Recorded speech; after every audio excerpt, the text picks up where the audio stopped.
Sulaymaan su'aashiisu waxay ahayd garankan yara fiinada ah ma lagu tukan karaa salaada.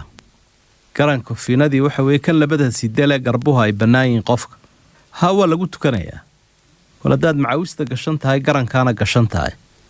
Laakiin waxa fiican waqtigaad Ilaahay sortaagaysa inaad dharka ugu fiican gashan tahay. إلهي بقى وحكوري في سورة الأعراف يا بني آدم خذوا زينتكم عند كل مسجد المبني آدم قروح ذي نقاط ولوجت شيء ذا درك مركز تقى إلهي عابد إيسان سبحانه وتعالى تكنيسان تام عني ذو حويان ده درك أو قرحية درك أونا إيسان وكادات بقرو تجيسان من مدحوينا معد مامورة درك كوفي عن بالقاعدة ده إلهي محضو ملايس سبحانه وتعالى إلهي بقر كبقر رضاها markaynu soo taagayno waa inaynu xaalad fiican isku hortaagnaa marka waxa jira habka u fiican waa ka labiska wanaagsana inta ay ku ansaxaysana waa in cawradu